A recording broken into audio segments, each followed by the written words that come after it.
వాస్తులో సరి చేయలేము అన్నప్పుడు అష్టదిగ్బంధన చేస్తానమ్మా. కానీ సరి చేసుకునే అవకాశము ఉంటే మొదట మీరు సరి చేసుకోండి అమ్మా, మీకు అష్టదిగ్బంధన వద్దు అని నేను చెప్పేస్తానమ్మా. ఎన్నో ఇండ్లు చూస్తుంటాను, కాంప్లెక్స్ చూస్తూ ఉంటాను.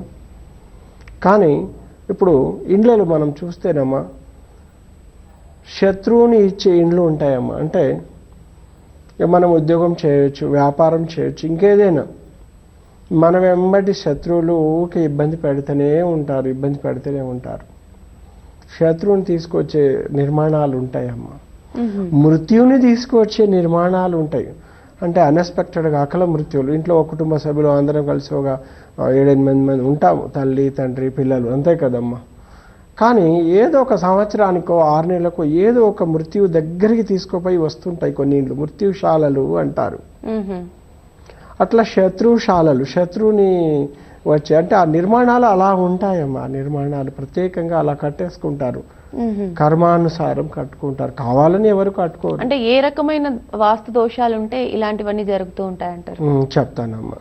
ఇప్పుడు అకాల మృత్యువు తెచ్చే దోషాలు ముందుగా ఇండ్లు ఎలా ఉంటాయని మనం చూస్తేనమ్మా, ఇప్పుడు ఉదాహరణకమ్మా, దక్షిణంలో ఒక 4 అడుగుల ఖాళీ స్థలం ఉన్నది, ఉత్తరంలో 8 అడుగుల ఖాళీ స్థలం ఉన్నదమ్మా, పడమరలో 20 అడుగుల ఖాళీ స్థలం ఉన్నది, తూర్పులో కూడా 20 అడుగుల ఖాళీ స్థలం ఉంది. ఇక్కడ మనం చూస్తే వాళ్ళు ఏమనుకుంటున్నారంటే మాకు తూర్పు కంటే పడమర సమానంగా ఉన్నది, లేకుంటే పడమర కంటే తూర్పులో ఎక్కువ ఖాళీ స్థలం ఉన్నది అని వీళ్ళు అనుకుంటారమ్మా. ఉత్తరము కంటే పడమరలో ఖాళీ స్థలం తక్కువ ఉండాలనే నియమాన్ని ప్రతి ఒక్కరూ 100% పాటించాలి. అంటే ఉత్తరంలో 8 అడుగులు ఉండి పడమరలో 20 అడుగులు ఉంటుందమ్మా. ఇలాంటి గృహాలు చెడు ఫలితాలు ఇస్తాయి.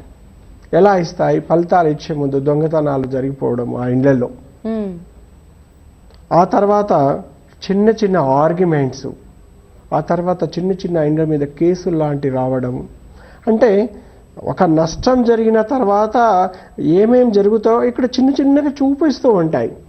దీనిని అర్థం చేసుకొని ఆ ఎక్కువ ఉన్న ఖాళీ స్థలంలో సరైన బరువు వేసుకొని సరైన నిర్మాణం చేసుకుంటే ఆ దోషం నివారణ అవుతుందమ్మా. ఇక్కడెక్కడ అష్టదిగ్బంధన అవసరం లేదు. కానీ అలా ఉన్నప్పుడు అరిష్టములో ఇల్లు అంటారు. ఇప్పుడు నేను చెప్పాను కదమ్మా, ఉత్తరంలో 8 అడుగులు ఉండి పడమరలో 20 అడుగులు ఉందనుకోండి, అరిష్టములు వస్తాయి. ఆ ఇంట్లో అరిష్టములు వస్తాయి.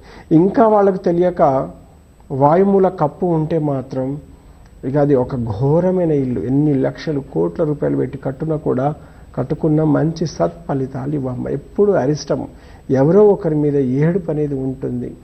అది ఏం చేస్తుందంటే దారిద్ర్యాన్ని తీసుకొచ్చేస్తుంది. మనం అందమైన భవనం కట్టుకున్నామని మనం అనుకుంటాం, కానీ వాస్తు దోషాలు పీడిస్తూ ఉంటాయి. అలాగేనమ్మా. అందుకే ఈ మృత్యు దోషాలు ఉన్నప్పుడు ఆ ఇండ్లని నేను చూస్తానమ్మా.